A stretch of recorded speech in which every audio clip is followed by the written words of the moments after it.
नमस्कार, सुस्वागतम. कसे आहात सगळे? मजेत ना? आणि आपला नेहमीचा आपुलकीचा प्रश्न काय आहे? हसताय ना?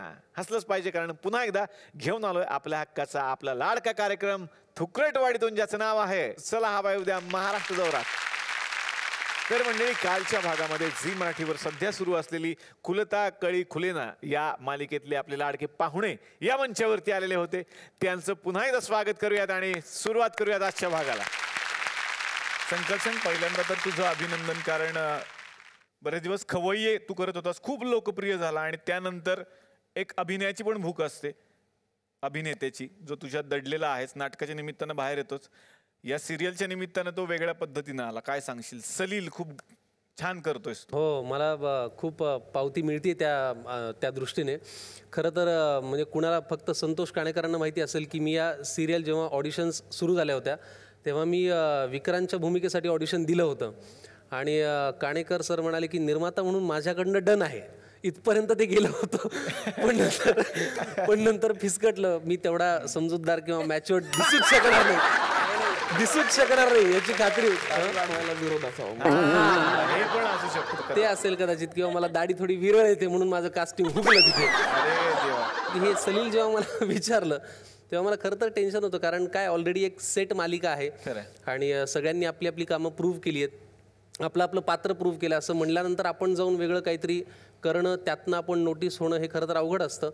पण जो सलील पंडित मी करतोय तो मी मुळात खरंच तसा इतका शांत, समजूतदार किंवा कमी बोलून पोहोचवणारा असा अजिबातच नाही. मोने पाहतात तर ते नसल्यामुळे ते अचानक मला सांगतात की छान, आता हे संकर्षण म्हणून परफॉर्म केलंस, आता सलील म्हणून करूयात बरं का एकदा. खूप दिवस झाले मी अभिनय करायचा होता. तो नेमका आता या साखर खाल्लेला माणूस नाटकात आहे आणि ह्या मालिकेच्या निमित्ताने पुढे येता आलं. जरा बरं वाटतंय, शांत झालोय जरा. पण सलील, मला माहिती सलील शांत आहे, पण संकर्षण शांत नाहीये. त्याचं ऑब्झर्वेशन या सगळ्यांच्या बद्दल असणारच. ते पण मला ऐकायचं की ही जी माणसं आहेत, विशेष करून हा विक्रांत, हा खरंच एवढा शांत आहे? नाही, तो फार हायदोस आहे यार. मला गप्प करण्याची ताकद आहे त्याच्यात, तू ओळखून घे म्हणजे. पण आता का गप्प बसला एवढा आला? त्याला असं वाटतं आपली ती हिरो म्हणून इमेज खराब होईल, असं काही नसतं. तो अखंड बडबडत असतो. म्हणजे समजा मी बोलतेय तुझ्याशी आता, तर तो आत्ता कदाचित मला काय म्हणायचं, तो वाक्य पूर्णच करू देत नाही. तर म्हटलं पहिला प्रश्न तरी सगळ्यांनी स्वतः बोलावा, मग नंतर आपण. आम्हाला वाटतं की एक रिमोट हवा, मला ह्या दोघे बोलताना खूप असं इथपर्यंत येत होतं, पण नाही ठीक आहे, आता माझं कंप्लीट करू दिलं नाही, बोलूच देत नाही कोणाला. नाही, पण तो खूप प्रेमळ मुलगा आहे. बाबा मनापासून प्रेमळ आहे. बरोबर. बाकीच्यांना का मान्य नाहीये? मला सुद्धा तो 4 गोष्टी शिकवण्या इतपत संयम आहे.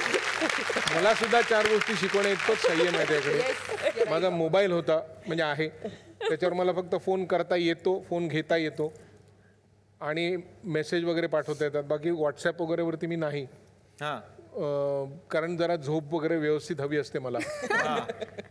पण त्यांनी मला खूप गोष्टी शिकवल्यात. त्यातले काही खर्चिक आहेत, म्हणजे वस्तू कशा मागवायच्या वगैरे. म्हणजे आम्हालाही सांगितलं थोडं, तर आम्हालाही शिकता येतील. वेगवेगळ्या याच्यावरनं वस्तू कशा मागवायच्या, नेटवरून वस्तू नेटवरनं कशा मागवायच्या. काही थोड्या खर्चिक गोष्टी आहेत, त्यांनी थोडं खर्चातही घातलाय मला. अच्छा. पण तसा खूप प्रेमळ मुलगा आहे तो आणि खूप साधा सरळ आहे. बाबा, माझ्या आजूबाजूला जेवढी मी त्याच्या वयाची मुलं पाहतोय ती काही बिलकुल सरळ नाही आहेत, खूप सरळ. चांगलं आहे, ती गोष्ट अगदी खरी आहे. अर्थ हे म्हणजे खरी आहे. माझे निकष लावून मग तो आता त्याला तुम्हाला मान्यता नसेल. मला असं कळायला लागलं जवळजवळ अर्ध मतदान त्याच्या बाजूने, अर्ध नाहीच दिसत आहे मला.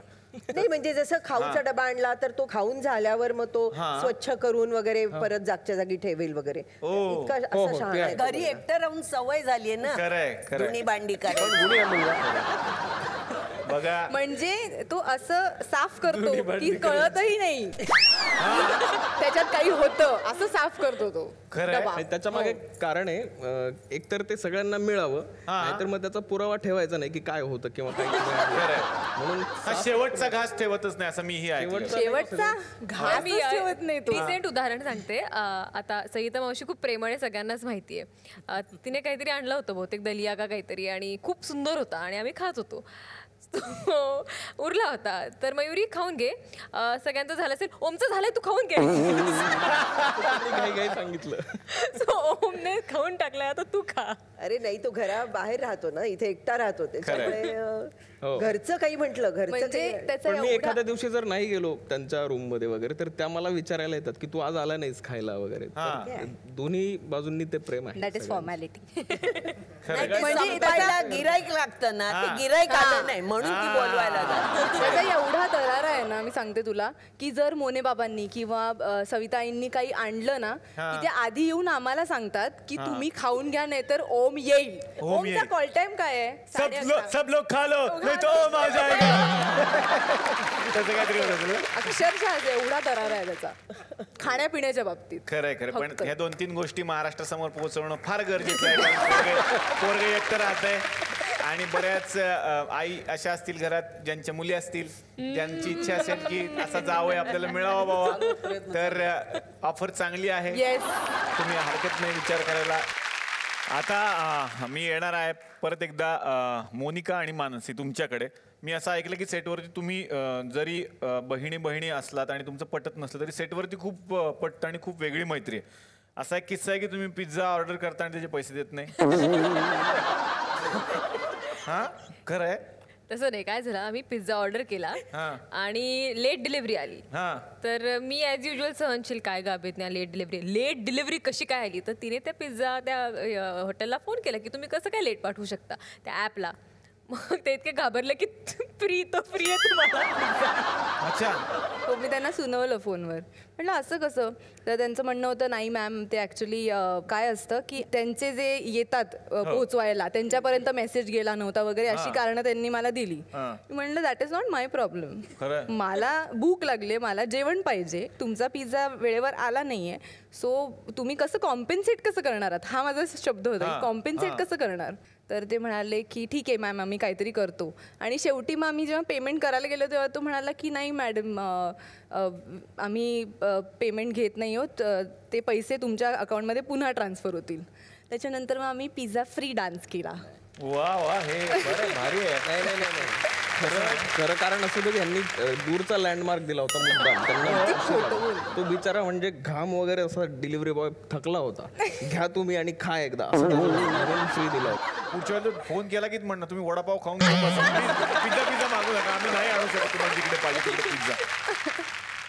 तर आपल्याकडे आज सगळेच गुणी कलाकार आले आहेत, कारण त्यांच्यामध्ये वेगवेगळे गुण आहेत. आणि संकर्षणनी आतापर्यंत कविता खूप सादर केल्या, पण आज संकर्षण काहीतरी वेगळं सांगणार आहे, आम्हाला सादर करणार आहे. गझल तू एक सादर करणार आहेस असं मी ऐकलं. नाही, मालिकेमध्ये हा ओम म्हणजे आपला विक्रांत, मानसीला नेहमीच त्यांचं एक अव्यक्त प्रेम आहे.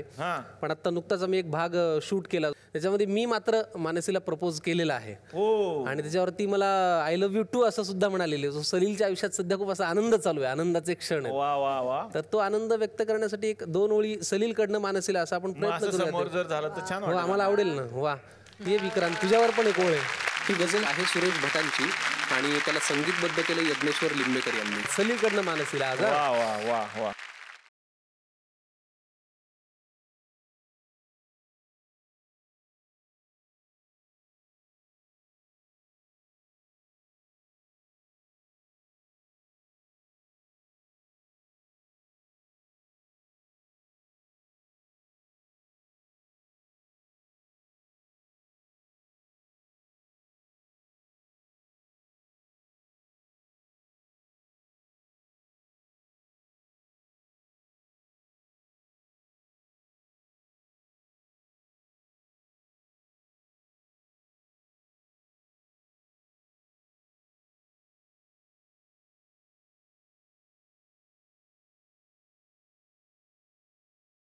आता पुढचं एक कडवं आहे जे फारच रोमॅन्टिक. आता तू बसलास तरी चालेल.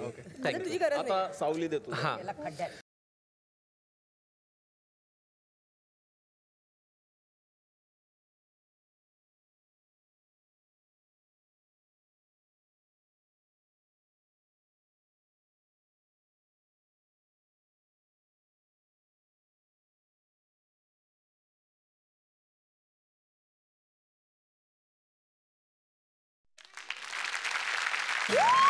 धन्यवाद. वा वा वा वा वा वा. मस्त. आणि संकर्षण तू गातोस सुद्धा सुंदर, हे आम्हाला कळलं आज. गायला हरकत नाही. तर आता एक इकडे कार्यक्रम साजरा होणार आहे. तो कार्यक्रम असतो आमच्या गुलकंद केबल नेटवर्कवरती आणि त्या कार्यक्रमाअंतर्गत एक भविष्यवेत्ते तुम्हाला भेटायला येतात, जे आता तुमच्याबद्दल बऱ्याच गोष्टी सांगणार आहेत. नमस्कार नमस्कार नमस्कार नमस्कार नमस्कार. अरे नमस्कार नमस्कार नमस्कार. पाहुणे यावे घरात तोची आपल्याला TRP असं म्हटलेलं आहे. आणि जी मराठीचे कलाकार जेव्हा जेव्हा इथे येतात तेव्हा आपल्याला जोरदार TRP मिळत असतो. तसंच आज झालेलं आहे, कारण आपला जो न्यूज चॅनल आहे बाबा तो घराघरात पोहोचलेला आहे. थुकरटवाडीमधून आपण गुलकंद केबल नेटवर्क चालत असतो आणि तो आता 37 घरात लाईव्ह चालू आहे. तर आता 37 घरात लाईव्ह चालू असताना या सगळ्या माणसांच्या बरोबर गप्पा मारण्यासाठी एक विशेष व्यक्तिमत्व इथे यावं अशी आमची खूप इच्छा होती. तशा एका माणसाला आता आपण आमंत्रित करतोय. जगविख्यात भविष्यवेत्ते असा एक माणूस या ठिकाणी आता येणार आहे. सगळ्यांच्याच भविष्यात ते व्यत्यय आणतात म्हणून त्यांचं नाव भविष्यवेत्ते आपण ठेवलेलं आहे. जोरदार टाळ्यांनी स्वागत करूयात चंद्रविलास फाजील यांचं. या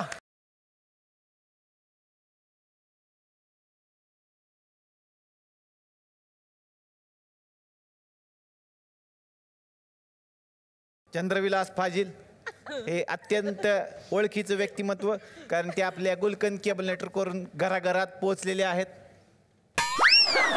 बरेच दिवस झाले तुम्ही दिसला नाही, म्हणजे कुठं होता, आपली भेटच नाही. खरं भेटूया ना. गरज काय आपल्याला त्याची? तेच म्हणत होतो की तुम्ही भेटत नाही, पण प्रेक्षकांना भेटायला पाहिजे तुम्ही. आपण भेटायची काय गरज आहे? आपलं तर ठरलेलं पेमेंट. ते झालं की नाही? चांगलं सांगा ना माझ्याबद्दल. हा, चांगलं म्हणजे अतिशय विद्वान हा माणूस. बऱ्याच ठिकाणी यांचे लाईव्ह प्रोग्राम आपण पाहिलेले आहेत. अनेक देशांमधून हाकलून दिलेले असं हे व्यक्तिमत्व. परवाच्याच रंगपंचमीला अस्वल समजून वनाधिकाऱ्यांनी त्यांना पकडून ठेवलं होतं. 2 दिवस. काय बोलताय तुम्ही? नव्हतं पकडलंय केसामुळे तुम्हाला? ते का असं थोडी होतं ते. मग तुम्ही ते हे सांगा परदेशात. काय काय परदेशात? परदेशी काय? परदेशी नाही हो. परदेश दौऱ्यावरती ते गेले होते आणि परदेश दौऱ्यामध्ये त्यांना परवा दिवशीच ऑस्ट्रेलियाला जाण्याची संधी मिळाली. ऑस्ट्रेलियातल्या बावरलेल्या कांगारूंना घाबरवण्यासाठी या माणसाने तिथं वापरलं होतं आणि ते कांगारू तेव्हापासून खूप चांगले तिकडे वागायला लागले. असा हा जगविख्यात माणूस आपल्या बरोबर आहे. प्रशिक्षण द्यायला गेलो तो. कोणाला? ते कांगारू. मग ते घाबरले. ते खरंच तर सांगितलं ना मी तुम्हाला. काही सांगता तुम्ही हल्ली माझ्याबद्दल काही चांगलं सांगतच नाही. मग त्याच्यात पंच नाही ना, म्हणजे काहीतरी तर चांगलं हसवलं पाहिजे ना लोकांना आपण. तर असा हा माणूस या ठिकाणी आलेला आहे. जॉन हाब्रामच्या सारखे केस असलेला हा माणूस, जगविख्यात असा हा माणूस. आणि अभिज्ञा बावेचे त्यांची जवळपास लेन्थ सेमच, फक्त कलरिंग मध्ये फरक आहे. ते जाताना तुमचा कलर यांना द्या, काही कलर एपिसोडचा वाढेल. तर असा हा माणूस आपल्याकडे गेस्ट जेव्हा जेव्हा येतात तेव्हा आपण त्यांना विचारपूस करतोच. चहा घेणार का? चालेल की. खिशात पैसे आहेत का? हा, अच्छा अच्छा. आणि लाज बघतो खिशात असते का आपल्या? बरोबर घेऊन फिरायची असते. पण यांच्याकडे जी कला आहे बाबा ती म्हणजे हे भविष्य सांगत असतात लोकांचं. आणि ते आज भविष्य आम्हाला ऐकायचंय सर. आपण कोणाचं भविष्य या ठिकाणी सांगणार आहात? मी आता नाडी बघून भविष्य सांगतो. अच्छा, लेंगा आणलाय का? मग लेंगा कशाला? नाडी बघून सांगणार नाडी तिने हाताची अशी नाडी बघून सांगतो. हे कुठे शिकला? हे आताच मी सीडीवर केलंय सगळं. अच्छा. सर सुद्धा नाडी बघून भविष्य सांगतात, हे आपण बघितलं. विक्रांत सर त्यांच्या भविष्यावर तर अख्खी सिरियल चालली. तर तुम्ही कोणाचं सांगणार आता भविष्य? मोने सरांची. क्या बात है सर, जरा हात. हा, अरे वा. यांनी लाल शर्ट घातलाय. लाल शर्ट घातलाय.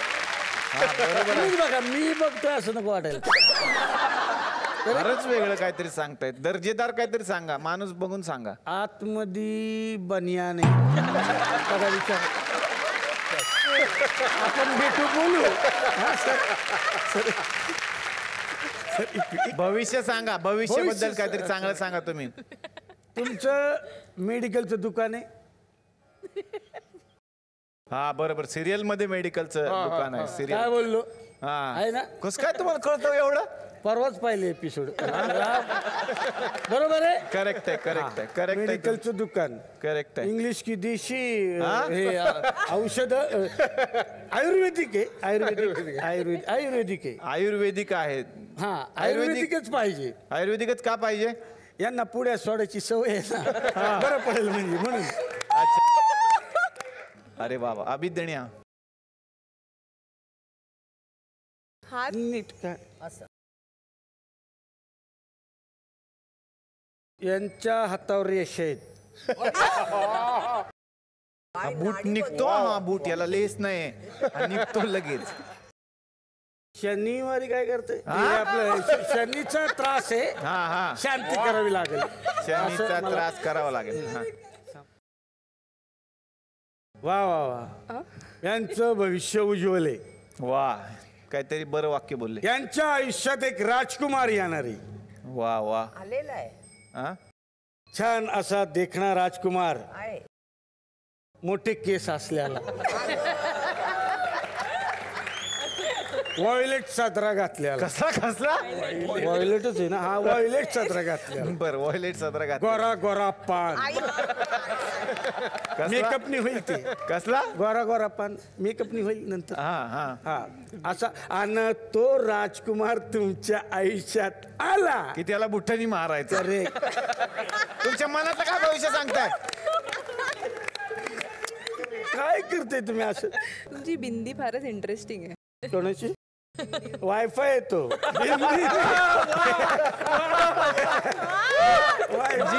जी हे 3G आहे म्हणून ते जी काढले.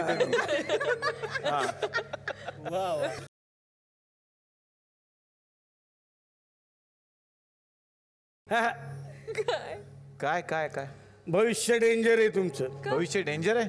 तुमचं सलील बरोबर लगीन नाही होणार. सलील बरोबर लगीन नाही होणार. का? आता याच्या बरोबर लगीन झालं तर हा काय करेल? म्हणजे बोट मोडेल का? मग हिरो बरोबरच लगीन होणार.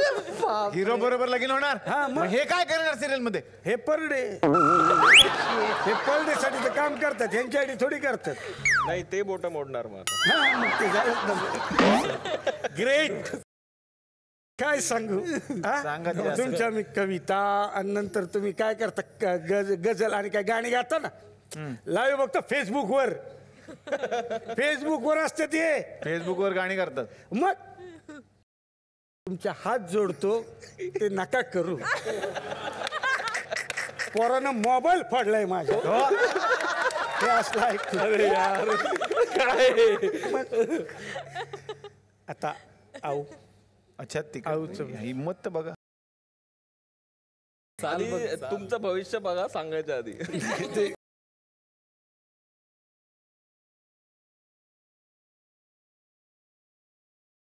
आऊचं आणि विक्रांतचं काहीतरी चाललंय.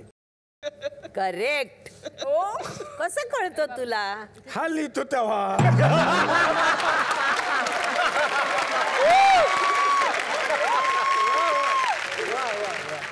आऊचं आणि विक्रांतचं काहीतरी चाललंय. कशावरून म्हणजे त्यांना ते त्या डबा आणतात. हा त्याच्याशिवाय कोणालाच खायला देत नाही. विचारा देतात का? विचार. हे असं आहे. आम्ही पण हे असं ऐकलं की बाबा तुम्ही असं सांगत असं सगळीकडे. ह्याचं काय म्हणजे हे काय गंमत काय? हे आम्हाला विक्रांतने सांगितलं. हा हिला माहिती असणार. ही सांगेल. डबा नाही श्रीखंड की काहीतरी होतं एकदा. हा तू खा, तुला गोड आवडते तर तू खा असं त्यांनी म्हणून मला. मी माझ्या रूम मध्ये बसून जेवते. हा बोलता बोलता तिथे आला. म्हटलं बस श्रीखंड खा एवढंच. पण सगळ्यात आधी याला थोडूस आणलं होतं. पण ते सगळ्यांचंच प्रेम आहे माझ्यावर. त्याला आपण काय करू? असं सगळ्यांच्या समोर त्यांना नाही सांगितलं.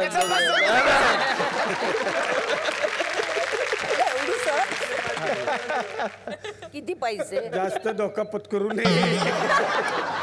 अच्छा. अरे वा शेलार. वा वा वा.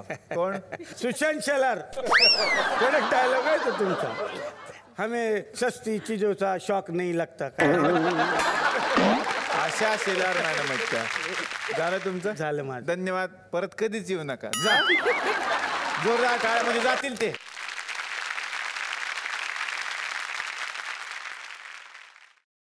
मी येणार आहे विक्रांतकडे, आणि विक्रांतकडे पण नकला करण्याची कला आहे जी आवडते सगळ्यांना, पण सेटवरच्याही लोकांची बरोबर तू नक्कल करू शकतोस असं मला कळलेलं आहे बाबा.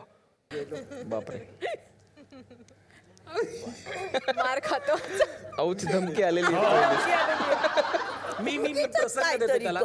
ऐक ऐक माझ्यासारखं करून दाखव ना. कौतुक वाटते. प्रसंग असा झालाय की सेटवरती खूप वायर्स असतात पसरलेल्या, लाईट्सच्या, कॅमेऱ्याच्या, बरोबर, आणि त्या वायर मध्ये अडकून उषाताईंचा तोल गेलाय. बरं, हा प्रसंग आहे. तर हा उषाताई असा कसा सादर करतील याचं मूर्तिमंत उदाहरण ओमप्रकाश शिंदे. वा, ओम्या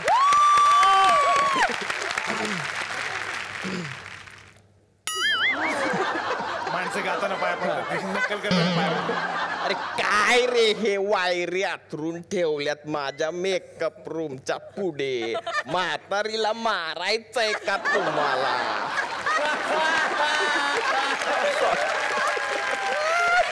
नाही, पुढे एकतर तू कुठून येतेस, कशी येतेस, कसं बुक करतेस, सगळं ऐकायचं. सकाळी 6ला उठावं लागतं मला, 5ला उठावं लागतं, मग स्वयंपाक बनवायचा, भांडी सगळं उशीर होतो रे यायला.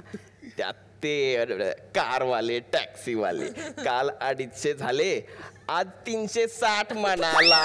काय करायचं त्यांचं? आमच्या गेटच्या बाहेर उभा चल म्हणाली तर नाही, बुक करो म्हणला पहिले.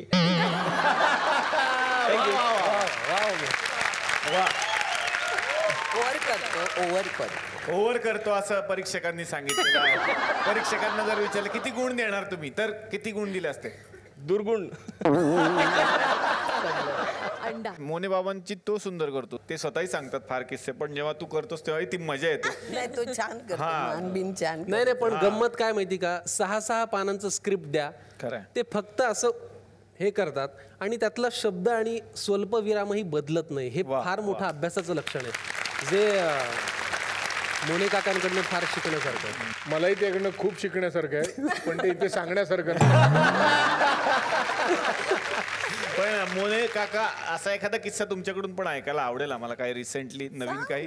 तोच काहीतरी सांगतो माझे किस्से खूप, त्यामुळे आता मला असं वाटतं की मी सांगितलेलं मार्केट होईल की नाही काही. नाही, ते एवढाच मोठ्या प्रमाणावर. तो कुठल्या तरी एक आधी मालिकेत काम करत होतो, तेव्हा धक्का बसतो असा अभिनय होता, त्याच्यावरून त्याने केवढं त्यांच्या हातात पोळी आहे. प्रसंग असा आहे की पोळी आहे, हा पोळीचा तुकडा आहे. हा, म्हणजे मी केवढा केला आणि तो केवढा नाही, जेन्युइनली ही पोळी आहे. आणि बरं, तुम्ही कधी केवढं केलं ते आधी आपण दाखवू. आणि त्यांना डिरेक्टरने सांगितलं, सर अभी देखो आपके घर में ना पुलिस आएंगे, तो आप कैसे, आप टीचर हो ना, तो टीचर के घर में पहली बार पुलिस आया तो कैसे रिएक्शन होगा वो आप देना. चलो रेडी, ऍक्शन. तो इन्स्पेक्टर आला पेंट से, तुमच्या घरी पोलीस आलेत.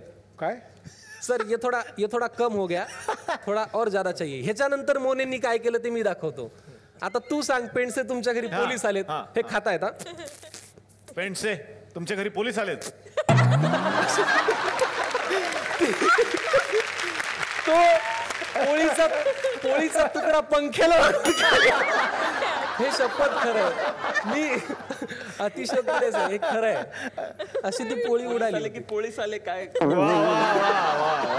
आपल्याकडे काही प्रेक्षक असतात ज्यांना तुमच्याशी संवाद साधायचा असतो, आणि आपल्याकडे आजही काही प्रेक्षक आलेले आहेत, त्यांना बघूयात काय संवाद साधायचा आहे. मला खूपच आवडतं इथे, मी वरती येऊ का जरा? मग वरती यायचं मला. या काय एक्साइटेड असतात बघा.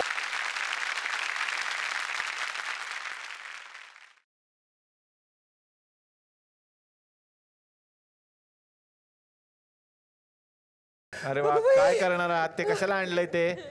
पाणी घाल. खुलता कळी खुले ना, खुलता कळी कुणे खुल ग बाई.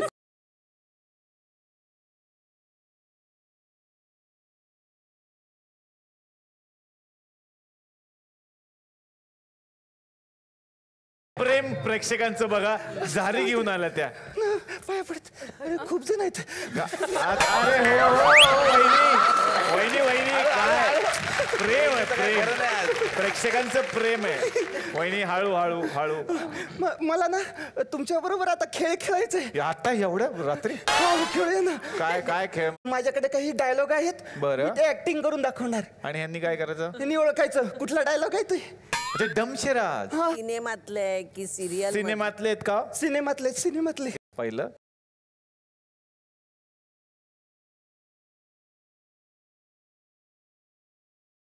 वाव, हा डायलॉग आहे. रंग उडवू नको. एक डायलॉग आहे का अख्खा सिनेमा? वा वा, हा एकच डायलॉग आहे ना वहिनी? आता शेवटचं दाखवा. काय तरी करतात, घासतायत काहीतरी आणि काहीतरी पाणी मारला, उडवतायत. हा दगड मारला. चिरलं आधी काही. हा काय दाखवा, काय होतं? कोई पत्थर.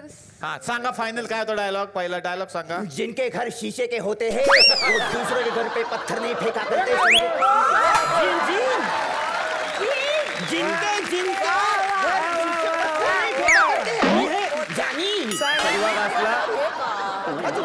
सर्वात असला दुसरा छान करा.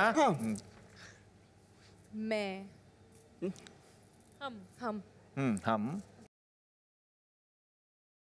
पान खाके. पान खाए सय्या हमार. काय करते बाई तिलाच माहित. परत एकदा करा. परत. हा डायलॉग कुठला आहे? मैं डबा. मैं का हम. चुना. चुन चुन के मैं चुन चुन के. मैं चुन चुन के. तूच सांग आणि तूच परत एक. काय होता हा डायलॉग फायनली? आपके पाँव जमीन पर मत रखो, मैले हो जाएंगे. पाव कुठे दाखवले? पाव मस्का लावा ना पावाला.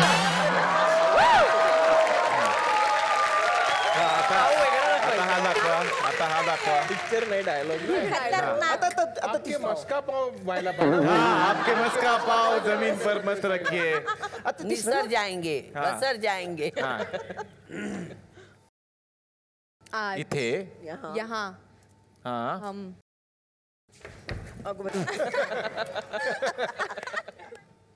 परत दाखवा एकदा. काहीतरी बेटर दाखवा ज्याने ओळखू शकतो आम्ही असं. यहाँ मैं चलती हूँ और फिसल जाती हूँ. हा, यहाँ मैं फिसल जाती हूँ शिवाय दुसरं कुठलंही असणार म्हणजे एवढं निश्चित. आता माझी आता आज जमीन. आता माझी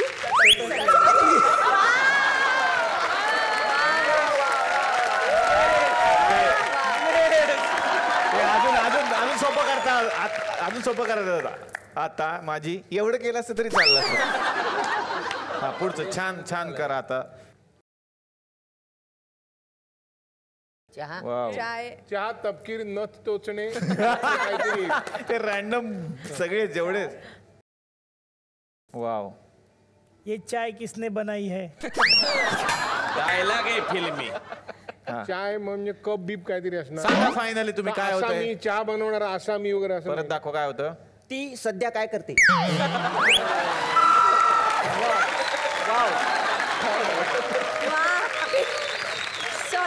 हा हे घ्या आता. हे घ्या. आता हे एकदम मस्त. हा त्यांना आवडलं स्वतःला ते आवडलं. हा सध्या काय करते. छान आहे. गुगली गुगली. लुलू मिशा. तुझ्या एवढ्या मिशा मला कधी येणार नाही. डायलॉग डायलॉग डायलॉग डायलॉग आहे. कसं सांगा. गुलू गुलू. फायनल सांगा. बाबू मोशाय.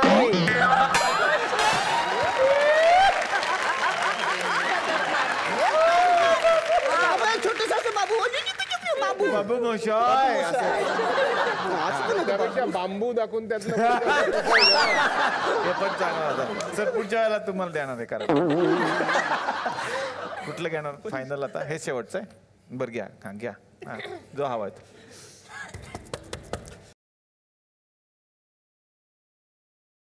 कपडा कितना धोने का? फारच इनोव्हेटिव्ह आणलाय. इनोव्हेटिव्ह कॉन्सेप्ट आहे. नाही. किती दिवस चालू शकतो हा? 501 का? धुआओं में याद रखना. जा जा आता तुम्ही जा. धुआओं में याद रखना.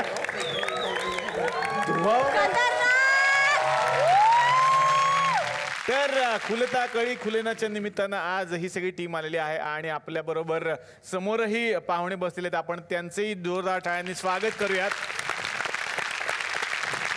या मालिकेमध्ये मोनिकाच्या आजोबांचा रोल ज्यांनी केलेला आहे अरुण मोहरे यांच्यासाठी जोरदार टाळ्या.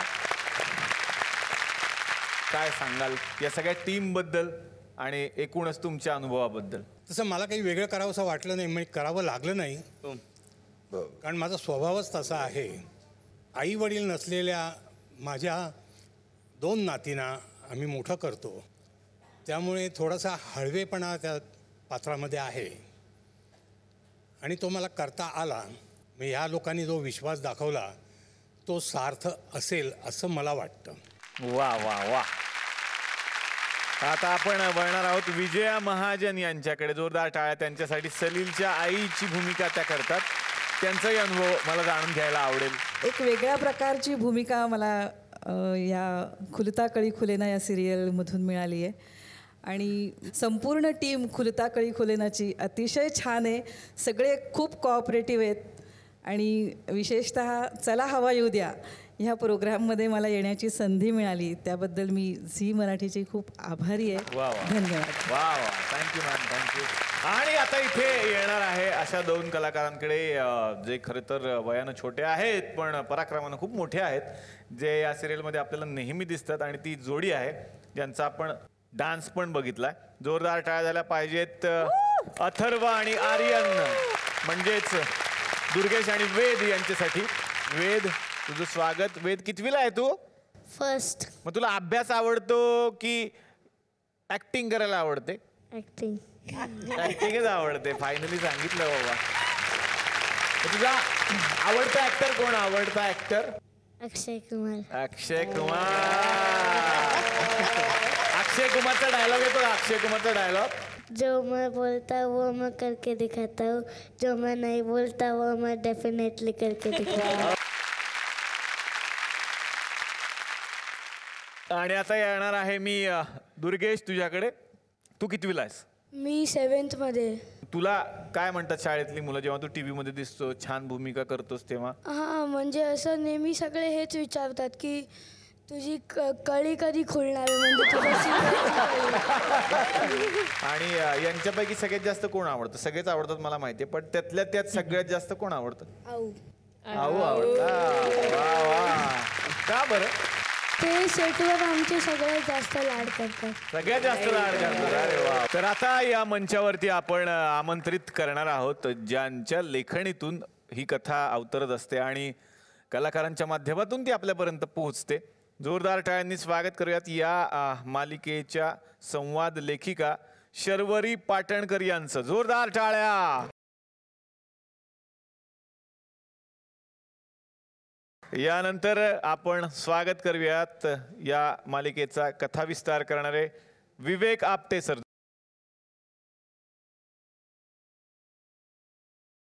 यानंतर आपण स्वागत करूयात संवाद लेखक अंबर हडप यांचं.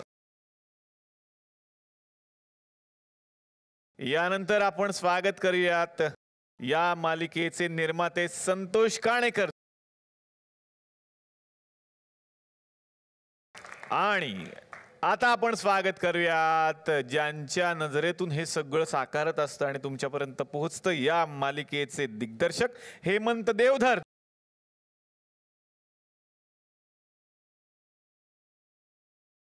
तर सुरुवात करूयात आपण दिग्दर्शकांपासूनच. विषय फार वेगळा होता, खूप सेन्सिटिव्ह सुद्धा होता आणि बघताना आम्हाला जितकी उत्सुकता असते तितकीच ती साकारताना तुम्हाला असेल. काय सांगाल? असाच एक अवघड विषय आम्ही 3 वर्षापूर्वी केला होता, जुळून येते रेशीमगाठी.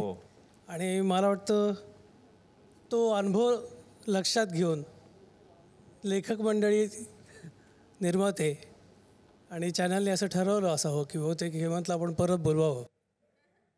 कारण खूप समाधान एका गोष्टीचं मिळतं की हरवत चाललेलं बिटवीन द लाईन्स टेलिव्हिजनमध्ये सुद्धा तेवढ्याच दमदारपणे मांडता येऊ शकते आणि शब्दांव्यतिरिक्त सुद्धा बऱ्याच काही गोष्टी मांडण्याची जी संधी आम्हाला मिळाली त्याबद्दल झी मराठीचे आणि सगळ्या लेखक आणि निर्माता मंडळींचे धन्यवाद. वा वा. Thank you so much sir. यानंतर मी येणार आहे विवेक आपटे सरांकडे. विवेक सर, कथा विस्तार तुमचा आहे. तुमचा काय अनुभव आणि काय सांगाल या सगळ्या प्रोसेसबद्दल? मुळात मी झी मराठीच्या प्रोग्रामिंग टीमकडे वेगळीच गोष्ट घेऊन गेलो होतो. गप्पांमध्ये मी त्यांना एक प्रसंग सांगितला जो 1978 साली वामन पात्रेकर नावाचे एक खूप चांगले लेखक होते. राज्य नाट्य स्पर्धेमध्ये त्यांनी लिहिलेलं एक नाटक आम्ही करत होतो. तालमींच्या दरम्यान पात्रेकर सरांनी एक गप्पांमध्ये किस्सा सांगितला. असं एक डोक्यात आहे की एक डॉक्टर नवरा आहे, त्याचं लग्न होतं आहे. मांडवामध्ये विचित्र कुजबूज चालू आहे मुलीकडच्यांकडे. होमाला फेरे घालताना तो अनवधानाने तिचा हात धरण्याऐवजी मनगट धरतो आणि चौथा फेरा चालू असताना त्याच्या असं लक्षात येतं तिच्या नाडीच्या ठोक्यांवरनं की ही मुलगी प्रेग्नंट आहे. त्यानंतर पुढे काहीच झालं नाही, कारण त्याचं पुढे काय हे पात्रेकर सरांना पण माहीत नव्हतं. 38 वर्ष गेली मध्ये. झी मराठीबरोबर गप्पा मारताना मी ही एक गंमत म्हणून त्यांना सांगितले की प्लॉट असाही असू शकतो. त्याच्यावर प्रोग्रामिंग हेड त्यावेळेला निलेश मयेकर होते. म्हणले ह्याच्यावरती आपण शो करूया. मग म्हटलं आधी पात्रेकर सरांशी मला बोलायला हवं. दुर्दैवाने त्यांचं 2002-03च्या दरम्यान निधन झालं होतं. त्यांची पत्नी, त्यांच्या मुली यांना शोधून काढलं अक्षरशः. त्यांना जाऊन भेटलो आणि म्हटलं 38 वर्षापूर्वी सरांनी असं असं सांगितलं होतं, त्याच्यावरती त्यांनी काही कथा, कादंबरी, नाटक, चित्रपट काही लिहिलं आहे का? त्या तिघी असं म्हणल्या की आम्हालाही माहितीच नाही, ते आमच्याशी हे कधी बोललेलेच नाहीत. मग म्हटलं मी ही झीला ऐकवले, एक प्रसंग ऐकवला आहे फक्त, पण ह्याच्यावरती मालिका करायची त्यांची तयारी आहे. ही करायला तुम्ही मला परवानगी द्या. त्यांनी खूप मोठ्या मनाने परवानगी दिली आणि मग कथेची बांधणी आणि मांडणी सुरू झाली. आज खुलता कळी खुलेना हेही पुन्हा मलाच सुचलेलं टायटल जे कवी अनिलांच्या गाण्यामधलं आहे. त्या दोघांचंही नाव, त्या दोघांनाही त्याचं श्रेय मालिकेच्या सुरुवातीला आम्ही कथारंभ म्हणून देतो.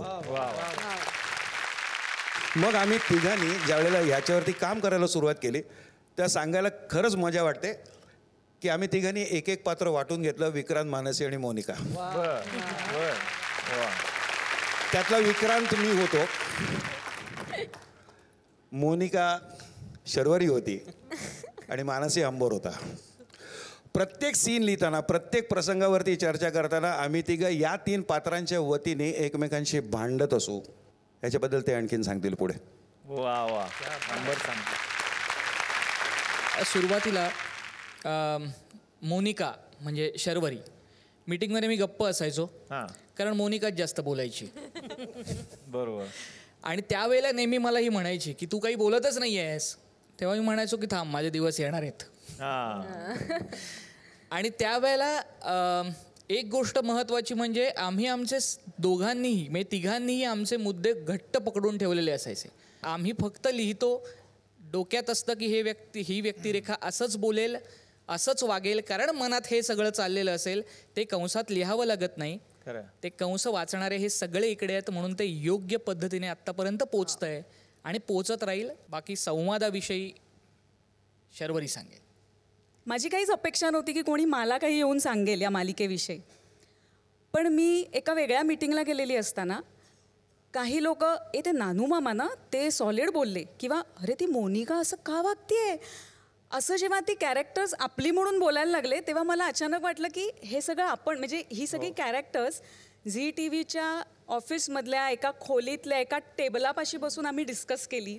त्यांच्यावर खूप काम केलं, लिहून काढलं की अलकाचं काय असेल, कुठे असेल तिचं बालपण, किंवा अगं बाई आता हे अलकाचं कॅरेक्टर आहे, हे आम्ही चर्चा करून करून प्रत्येक कॅरेक्टर उभं केलं. आणि ते जेव्हा प्रेक्षकांचं झालं, जेव्हा त्यांना असं वाटलं की अरे नानू मामा तर यांचे झाले, जे कालपर्यंत फक्त आमच्यापुरते मर्यादित होते, तो हाय मला जेव्हा जाणवला तेव्हा मला वाटलं की येस, हा हाय आमचा आहे की आम्ही क्रिएट केलेली कॅरेक्टर्स लोकांना आपली वाटायला लागली आहे. आणि अर्थात ती ह्यांच्या थ्रू गेली आणि त्यामुळे ते सक्सेस त्यांचं आहे की त्यांनी ती आम्हाला हवी तशी उभी केली. निर्मात्यांकडे आता येणार आहे संतोष सर, काय सांगाल तुमच्या अनुभवाबद्दल? मला कधीच माझी मालिका वाटली नाही, तर ती आमची मालिका म्हणून प्रत्येकजण काम करताना दिसलं.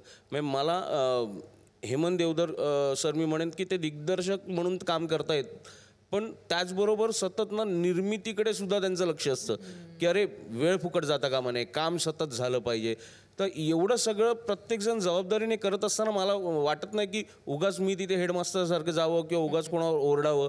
झी चॅनलचे खूप मोठे आभार मानेन मी, अशा पद्धतीचा विषय लोकांसमोर आणण्याचं एक धाडस केलं. वा वा. हा परत कोणाला काय प्रश्न असेल तर घ्या. मला प्रश्न आहे सर. घ्या ना मग.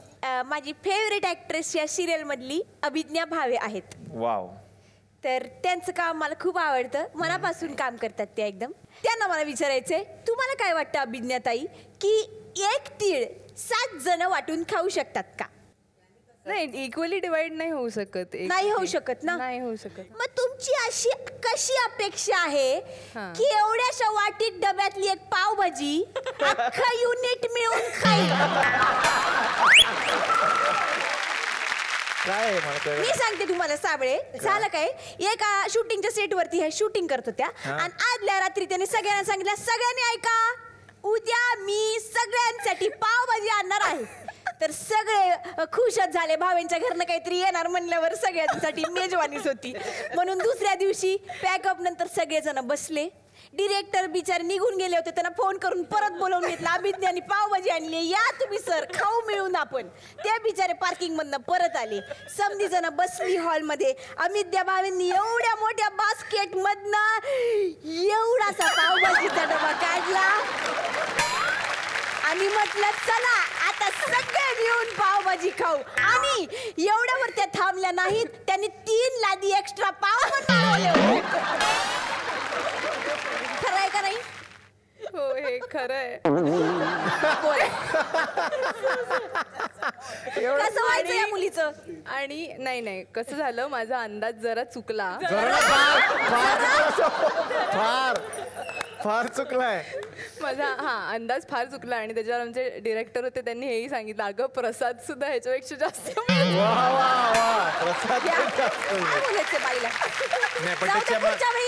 मोठा डाबा घेऊन आमच्या. त्याच्या मागचा विचार मोठा होता, हे महत्वाचं. असं सावरून पण घ्यायला शिकत जाऊ जरा. संजय मोने सर नमस्कार. वजन कमी करायचा तुमचा जो बिझनेस आहे त्याच्यासाठी मला खास तुमच्यावर बोलायचं होतं की माझ्या एका मित्राचं वजन कमी करायचंय. तर काय राहतं त्याचे, कसे चार्जेस राहतात? कोणाचं वजन कमी करायचंय? हा झाड आहे इथं बस नाही त्यांचं वजन खूप ऐकलं सरांविषयी की ते वजन कमी करून देतात. हे नाही करत. नाही तुमचा गैरसमज झालाय. बाहेर ते देतात, 2-3 दिवस लागतात असं काहीतरी. 2-3 दिवसाचं कोणाला सांगायला लागलाय? इथं 2 तासात कमी करून देतात वजन. कसं? मग 2 तासांच्या वर फिरलं की नाही की सर एवढे अपमान करतात, एवढे अपमान करतात, एवढे शाल जोडीचे देतात ना की समाजातलं अर्ध वजन तर त्या क्षणी कमी होऊन जातं. काय बोलता तुम्ही? सर खरंच सर, ह्याचं 50 किलो तरी करा, हा माझा जाम अपमान प्लीज सर, समाजातलं वजन कमी करून टाकायचं. समाजाचं वजन कमी करून टाका, असं काय बिझनेस आहे त्यांचा? नाही, माझ्या एका मित्राचं वजन कमी केलंय त्यांनी, असं मी ऐकलं. कोणी केलं? कुठला मित्र? 2 तासात 35 किलो वजन कमी केलंय. काय नाव मित्राचं? आनंद इंगळे. नाही ना, त्यांनी केरळला केलं. केरळला जाऊन. अरे नेरळला गेले होते दोघं. मेकअप करून ये नंतर.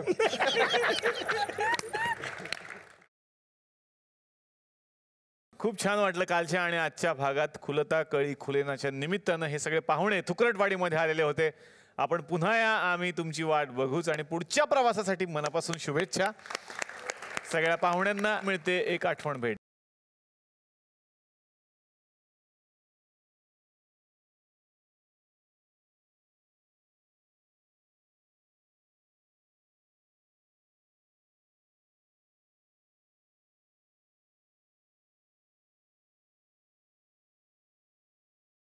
तर मंडळी, तुम्ही सुद्धा आपल्या आजूबाजूला नक्की एक झाड लावा, हाच संदेश देत आत्तापुरतं थांबणार आहे. पण भेटणार आहोत तर पुढच्या भागात याच कार्यक्रमात, ज्याचं नाव आहे चला हवा उद्या महाराष्ट्र दौरा.